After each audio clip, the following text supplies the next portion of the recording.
Here's a riddle.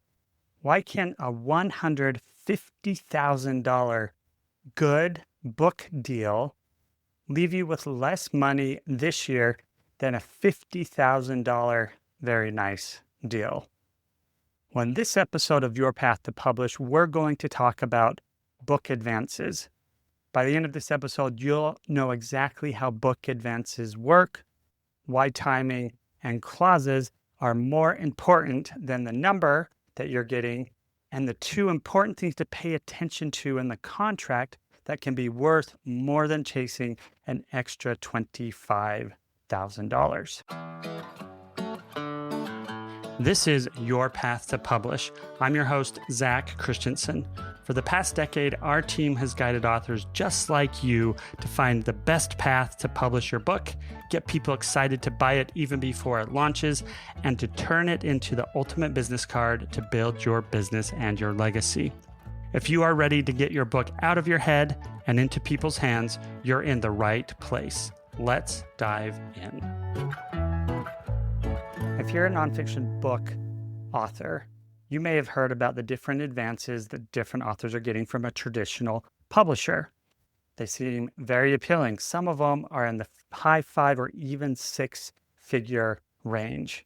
And some may be even to the top tier deal where you're getting 7 figures for your book offer. Now, those are few and far between, but I'm going to go through exactly how you can evaluate if going after traditional publishing and getting a book advance is right for you by understanding exactly what it means to receive a book advance and all of the details behind it. So if your goals include credibility, speaking, having bulk business-to-business orders, or you have a consulting pipeline where the book will enhance your offerings, listen to this episode, because going after a traditional book deal and having someone in your corner to manage all of the back-end distribution and publishing could be right for you. So let's start at the beginning. An advance is money paid against future royalties to the author. Now, you typically don't repay it if the book underperforms, although that is changing in some ways. So unless you breach your contract with the terms that are in there, you won't be paying back the advance. But you also won't see royalty checks until you earn out that advance. So until all the publishers earn the money that they've paid you, you will not receive an additional royalty check. I want you to remember 3 things when evaluating if an advance that you want to receive or that you have received is right for you. First, the math.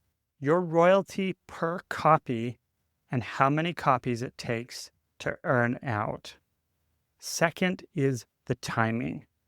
When will those checks for your book advance land in your bank account? Third, the terms. What are the conditions and clauses in your contract that could potentially change the reality of the book royalties that you receive and when those come through? So math, timing, and terms. Keep those 3 at the forefront of your mind as you continue to listen.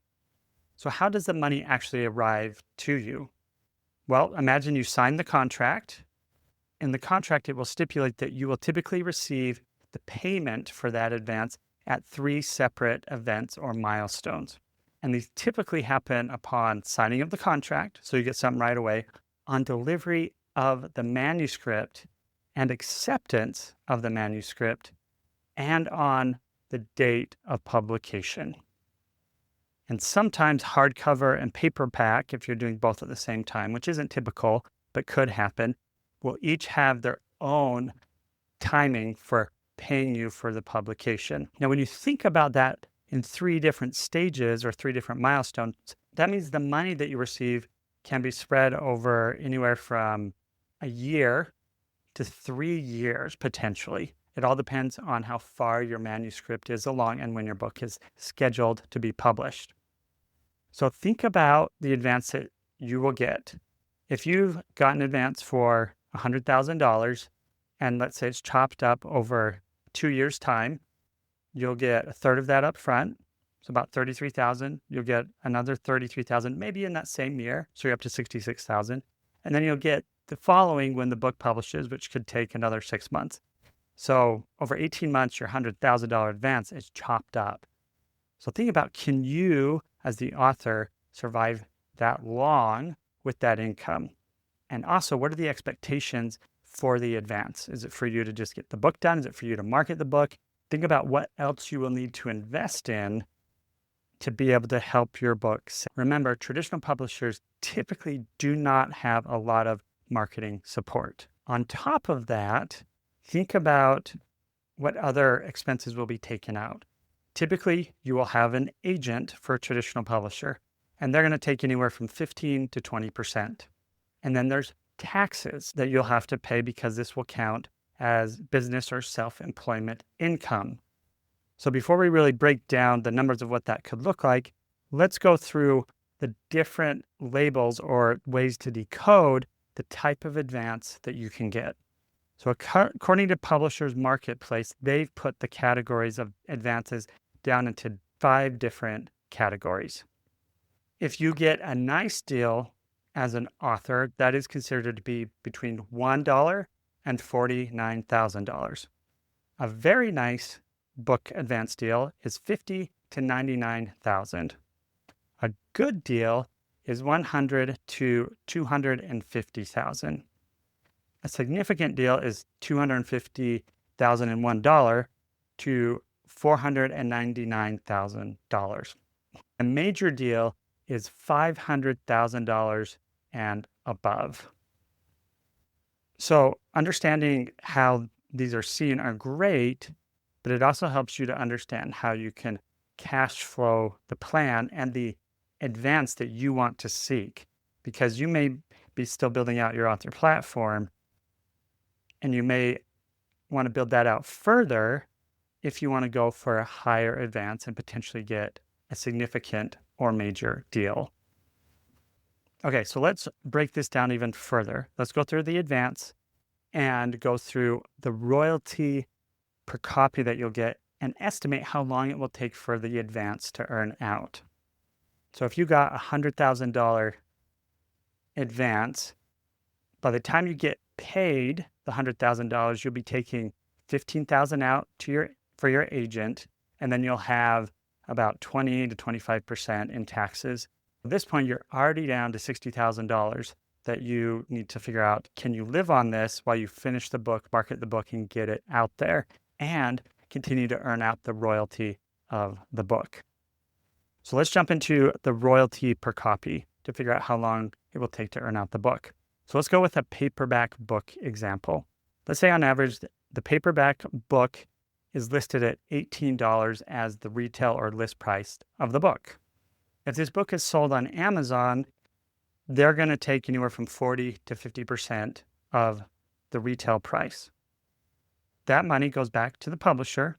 They factor out the printing cost as well as potentially any other expenses associated with it. This is where the contract details come in.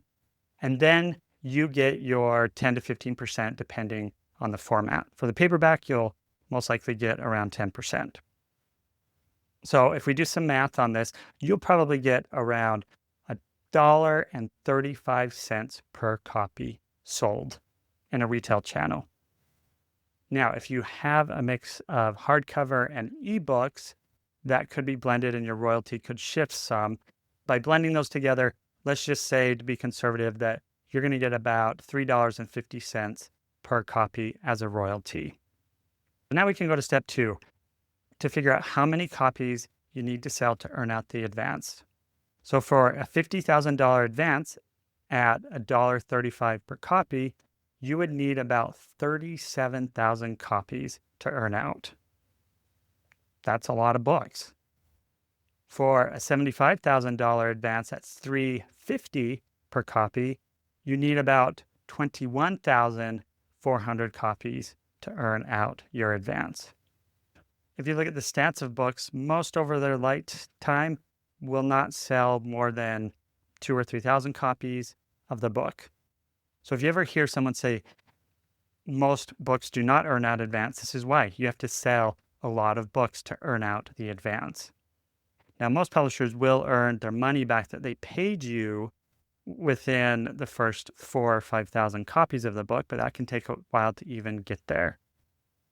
So if you're counting on income to come in from the book royalties and you got a large advance, it may not happen for a few years.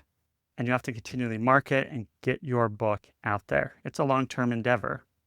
If you're in nonfiction, you might get a large advance, but then you have to think about how long will it take me to earn out the advance.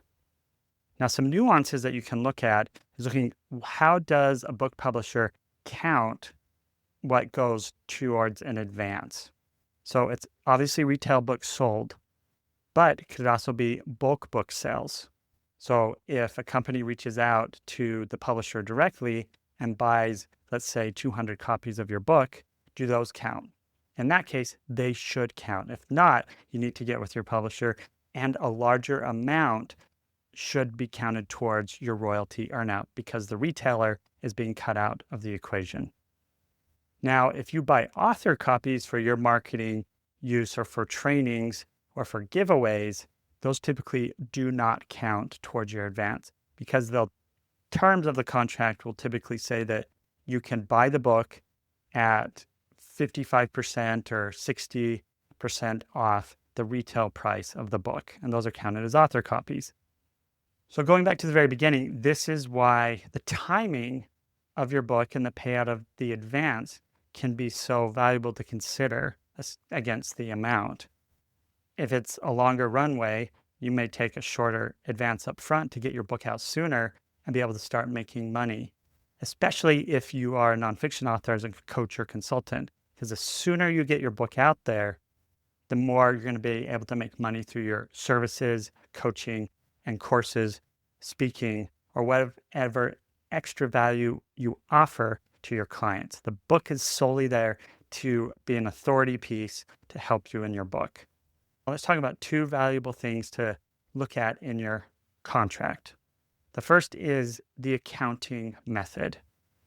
With joint accounting, this is when all formats of your book, so hardcover, paperback, ebook, recoup together. If a hardcover is not doing as well, it could drag the whole account down and delay your earnout. If you did separate accounting for each format that recoups based on their own, that can split up the advance. And so then the paperback or audio can earn out faster and you can start getting royalty checks faster. So when working with your agent, see if that's an option to put in the contract with the publisher. The second clause is the rights and the sub-rights. What does the rights that you're granting to the publisher include? Is it paperback and ebook? Is audio in there? Is translation rights in there? Is it worldwide translation rights? If they don't have a strong foreign rights market, then you may want to consider retaining those rights for your book so you and your agent can sell those on your own. Now, in a typical contract today, most publishers will be keeping the paperback, hardcover, ebook, and audio book as well. But make sure you check on the timeline of the development of those because you don't want your paperback, ebook, and hardcover to launch and not have your audio around the same time or close behind those. If it's going to be a year or more out, consider keeping those rights, even if you have to take a lower in advance, and doing it and distributing it on your own. So as we wrap up this episode, let's go through a quick recap of what we've covered. So first thing to remember is math. Know your royalty per copy and how many copies it will take to earn out your advance. Second is timing. When will each check for the advance and royalty arrive really matters more than the offer that you're getting. And then third is terms. What is the accounting methodologies and the rights that are in your contract? Because that can change everything for you. So if you remember those three, you'll be in good shape to go through and understand any deal announcement or offer that you get and see it with a completely different viewpoint. So if you're an author who currently has an advance and you want someone to just review and kind of pressure test what you've gotten in the terms, please reach out to us at juxtabook.com and schedule a free consultation. And we're happy to look at it and see how we might be able to work together. Even if you already have an agent, there's other ways that we could help you as you continue down your book journey. And as a quick note, as we wrap up, today's episode is general education, not legal or tax advice. So talk to your agent, an attorney, or CPA for the details of what's best for you in your situation. And thanks for listening to Your Path to Book Publishing today. On next week's episode, we will be diving into artificial intelligence, or AI as we all call it, as a developmental editor for your book and how to use it in the right way and in a way that will not overwhelm you with the feedback that it provides.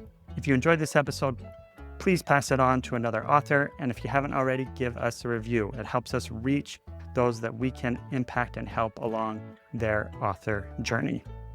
So go out there, keep writing, keep building your author brand, and keep connecting with your audience.